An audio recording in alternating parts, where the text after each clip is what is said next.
하나님 앞에 나오셔서 말씀 듣는 우리 모든 성도들 한 분 한 분마다 주님의 큰 은혜가 있기를 축복합니다. 네, 우리나라의 초대교회 때부터 아름다운 이야기가 참 많이 있는데요. 그 중에 이제 그 이덕주 교수님이라는 분이 교회사 이야기라는 책에 보면은 이런 내용이 있습니다. 우리 합정동에 가면은 양화진이라는 선교사 묘지가 이렇게 있어요. 언제 한번 가보세요. 참 마음이 이렇게 감동이 많이 되는데, 외국인 선교사님들 묘지가 여러 개 이렇게 있는데요. 거기에 유일하게 3대 6명이 가족묘처럼 이렇게 되신 분이 있는데, 그분이 이제 윌리엄 제임스 홀 선교사님입니다. 이분은 원래 캐나다 출신인데, 이 홀 선교사님은 빈민 선교를 위해서 내가 의사가 돼야 되겠다 이렇게 마음을 먹고 뉴욕으로 가서 의학 공부를 하게 됩니다. 그리고 졸업하고 인턴으로 병원에서 일하는 중에 운명의 여인을 만나는데, 그 여인이 로제타라는 여인입니다. 이 로제타라는 여인이 굉장히 우리 한국교회사에 유명한 분이죠. 이 로제타도 역시 선교에 대한 꿈을 가지고 의대에 지원해 가지고 일하다가 공부하다가 이제 홀 선교사를 만난 거예요. 근데 이제 이 홀 선교사님은 중국 선교에 대한 비전을 갖고 있었고, 이 로제타 이 선교사님은 이제 한국에 여자 의사가 없다. 그래서 나 한국에 가서 내가 선교하고 싶다. 이런 꿈을 가진 거예요. 그 당시에 우리 한국은 의료의 이 체계가 제대로 되어 있지 않았지만, 특히 여성들은 이 진료를 잘 받지 못했어요. 왜냐면 여성들이 이제 이 가슴을 드러내거나 상처를 벗을 수 없으니까 남자 의사들이 그때 있어서 필요할 때는 여성에게 이제 등에다가 이렇게 진찰하기도 하고 뭐 이런 구조였기 때문에 상당히 여자 의사가 절박했단 말이죠. 그런데 이 로제타라는 사람이 그때 소년인데 이제 그 뭐가 하셔서 조선이라는 나라가 있지도 없지도 알지도 못하는 그런 미개한 나라에 정말 하나님의 은혜를 받고 내가 그 나라의 여자 의사가 돼서 선교해야 되겠다. 이 조선 땅의 꿈을 가진 거죠. 참 대단하고 아름답지 않아요? 그 이제 한 20살 이제 된 그 자매가. 그래서 이제 제임스 홀이랑 이 로제타가 미국에 서로 약혼을 하고 이제 선교지로 출발을 하는데, 어떻게 해야 될까요? 이 홀이라는 남자 형제는 중국 선교의 꿈이 있었기 때문에 중국으로 가고, 약혼은 했지만 이 로제타는 한국의 여자 의사가 자기는 필요하기 때문에 조선 땅으로 이제 건너온 거예요. 그래서 이제 거기서 선교하는데, 중국으로 간 이 약혼자 이 홀 선교사는 중국에서 일하다 보니까 자기 그 약혼한 그 여인이 너무 보고 싶고 그리운 거죠. 그래가지고 다시 1년 만에 한국 조선 땅으로 와서 부부가 같이 이제 한국에서 선교를 하게 됩니다. 미국에서 약혼식을 했기 때문에 이 한국에서 결혼식을 하게 되는데, 외국인으로서는 최초로 한국에서 부부가 결혼식을 하는 또 그런 기록이 남게 되죠. 그래서 부부가 이 조선을 위해서 이제 복음을 전하고 의료 사업을 펼치고 헌신하는 중에, 그 당시에 막 청일 전쟁도 일어나고 막 미일 간의 갈등도 있고 막 이럴 때인데, 남편이 풍토병에 전염병에 걸려서 남편이 죽어요. 그때가 34살이에요. 얼마나 안 됐어요. 이때 이제 부인 로제타는 아들이 하나 있었고, 이 뱃속에 유복자라고 하죠. 아기가 하나 있었어요. 그 남편이 없으니까 또 국제 정세가 굉장히 조선이 힘들었기 때문에 아기 출산을 위해서 미국으로 갑니다. 미국에 가서 거기서 이제 아기를 낳고 몸조리한 다음에 3년 후에 다시 남편이 숨진 땅, 내가 조선 의료 선교를 꿈꿨으니 계속 선교해야 되겠다. 그리고 또 한국으로 다시 와요. 대단한 거죠. 그리고 한국에 살 때 이제 낳은 아들이 있었고, 또 이제 미국에서 낳은 딸 데리고 이렇게 왔는데, 오자마자 그 어린 딸이 전염병으로 또 세상을 떠나요. 참 마음이 아픈 거죠.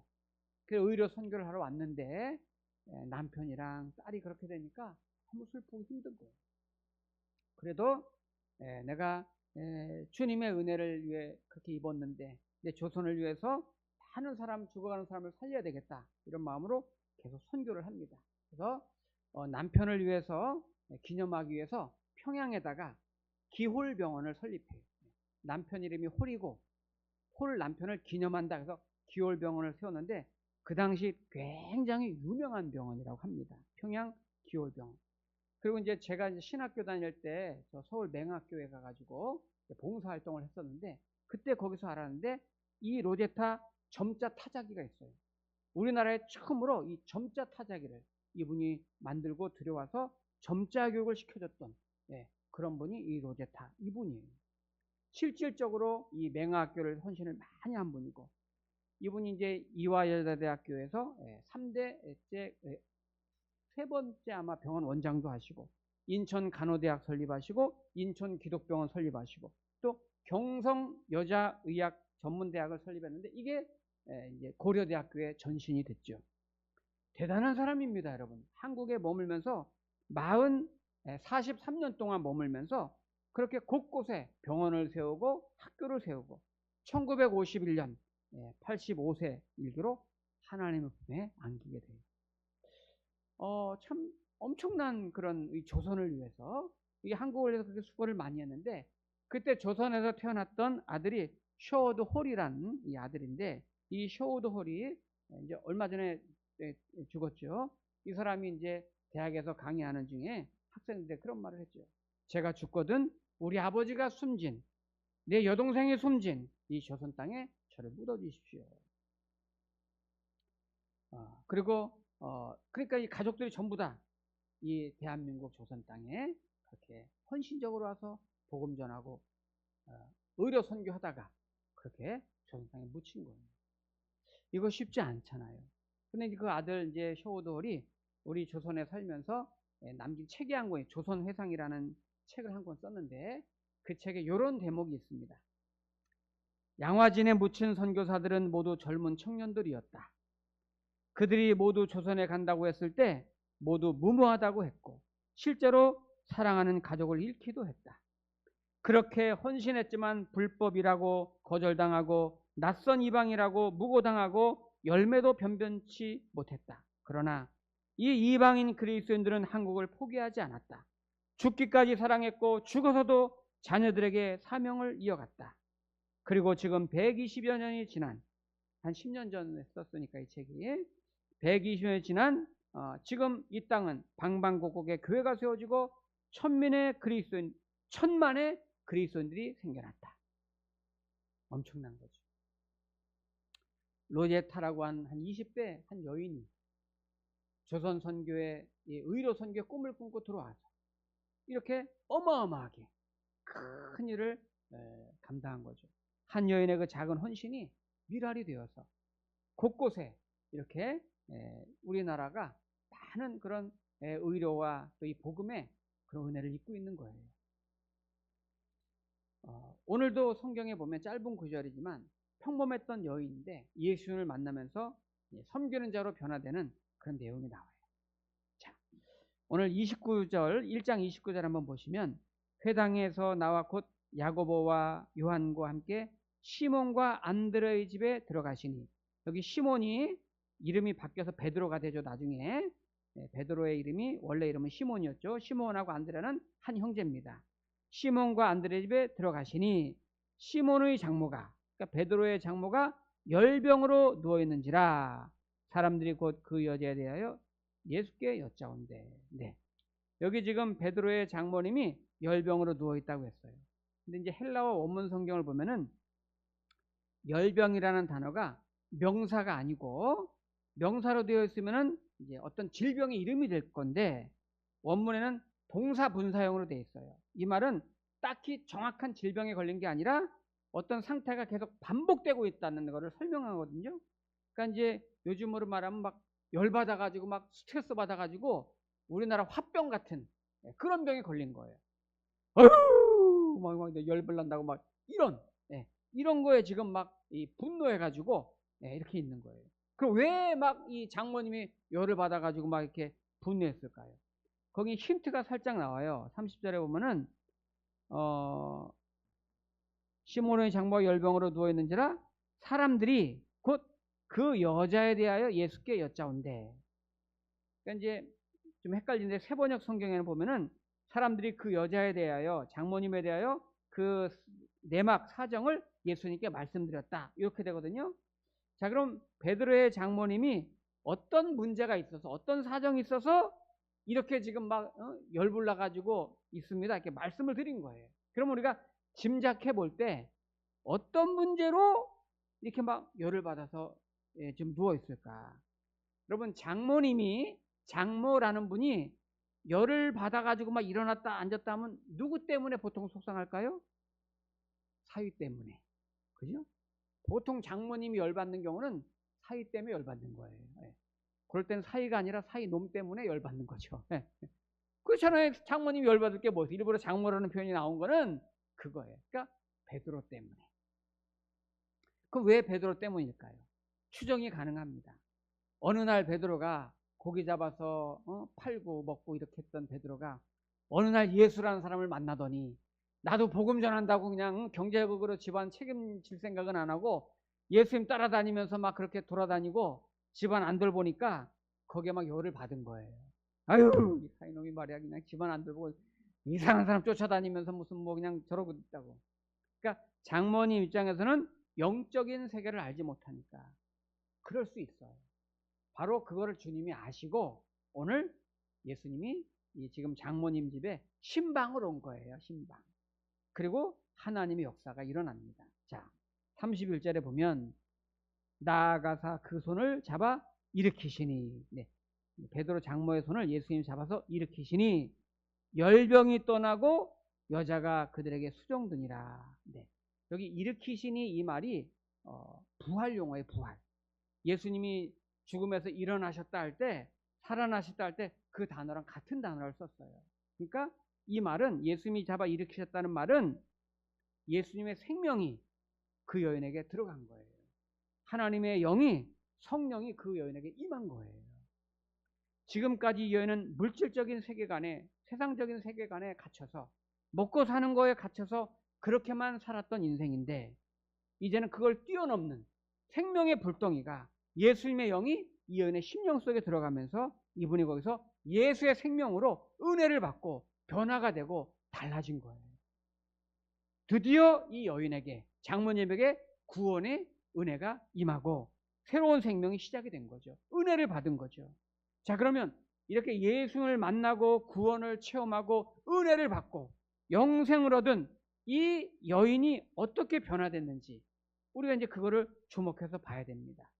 자, 31절 다시 한번 보시면 나아가사 그 손을 잡아 일으키시니 열병이 떠나고 그 여자가 그들에게 수종드니라.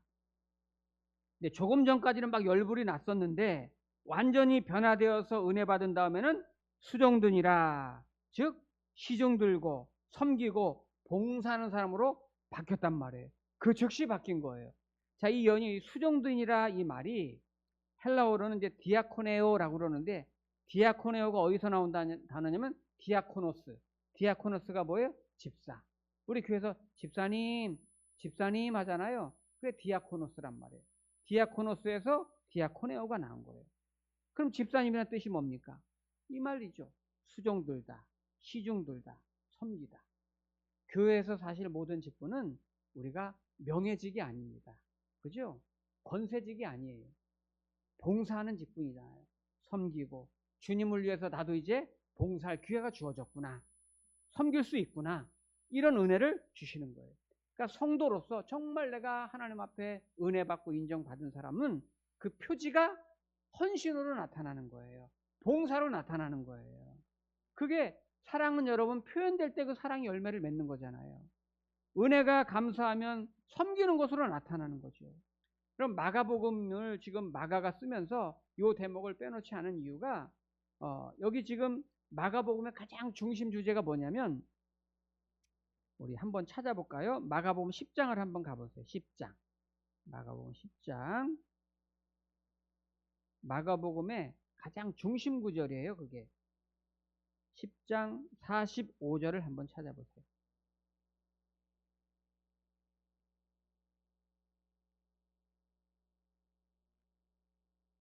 마가복음 10장 45절.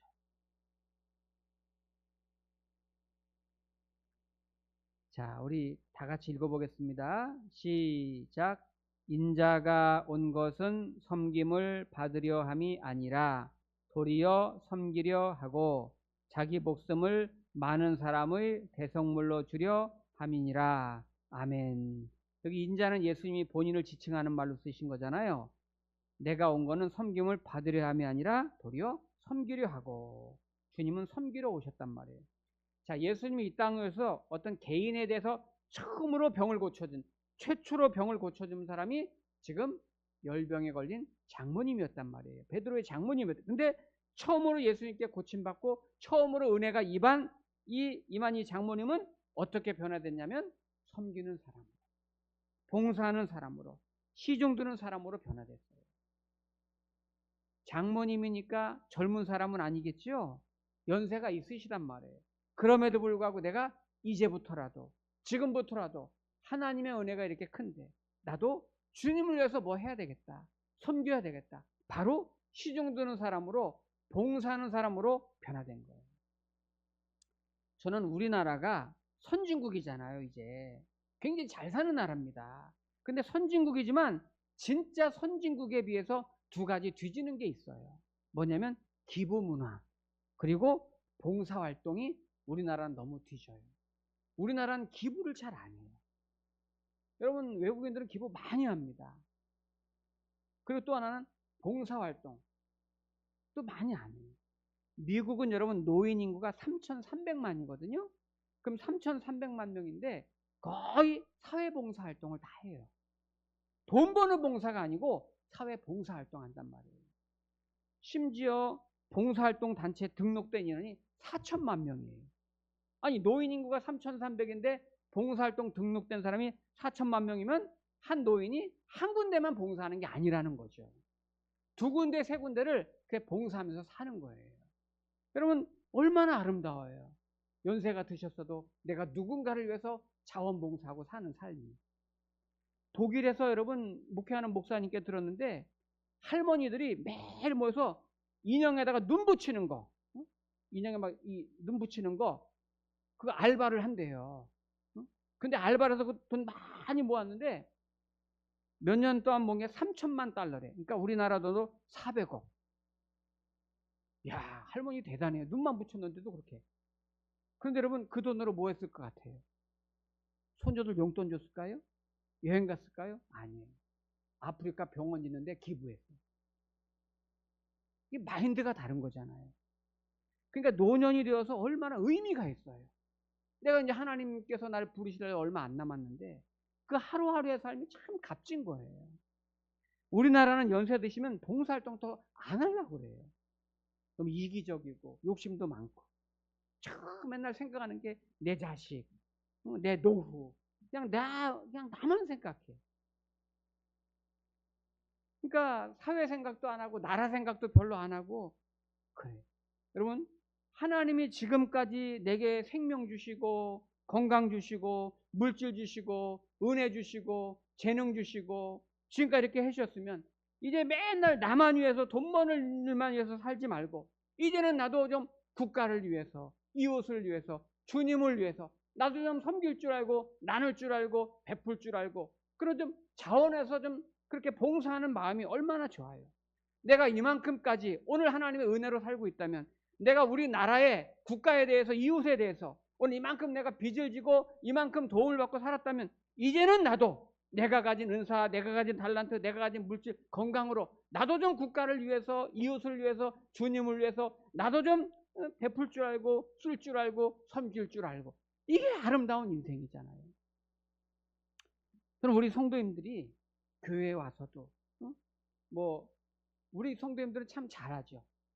청소도 하고 음식도 준비하고 교사도 하고 찬양대도 하고 화단도 가꾸고, 주중에 보면 어떤 성도 와서 화단도 막 가꾸고 가요. 얼마나 아름다워요. 뭐라도 내가 한 가지 할 수 있다는 게, 일주일에 한 번, 한 달에 한 번 내가 누군가를 위해서 봉사하고 섬긴다는 거, 도움을 준다는 거 얼마나 아름다워요. 여러분, 우리 목동교회 성도님들은 그랬으면 좋겠어요. 어디 가서 누구 만나면 밥을 사주는 사람이 되세요. 어떻게 하면 얻어먹을까 그러지 말고 밥을 사주는 사람, 대접해주는 사람, 그런 사람이 되세요. 성경에 뭐라고 했어요? 하나님 대접하는 사람은 하나님이 대접해 준다고 그랬어요. 그 사람이 주는 자가 더 복이 있는 거예요. 얼마 전에 기독교 신문을 보니까 얼마 전에 이제 박상은 이제 박사님이라고 의사 선생님이 하나님의 부르심을 입고 돌아가셨어요. 이분이 안양 샘병원 원장님이셨단 말이에요. 근데 이분은 돌아가신 다음에 모든 교회 기독교 단체에서 참 의사 선생님이셨다 이렇게 말을 했어요. 왜냐면 이분은 나는 의사가 된 게 죽어가는 사람들, 생사에 갈림길 있는 사람들 곁에 항상 있어주라고 하나님 나를 의사로 부르셨다. 이런 생각을 가지고 살았던 분이에요. 그래서 자기에게 준 의수를 병원 운영하고 나 돈 버는 데만 쓰지 않고 저 시골에 아프리카의 극빈 지역에 가서 의료 선교하고 물질로 헌신했던 의사. 돌아가실 때도 베트남에서 의료 선교하다가 돌아가신 거예요. 이분이 이제 언젠가 모임에 와가지고 얘기할 때 이런 얘기를 하더라고요.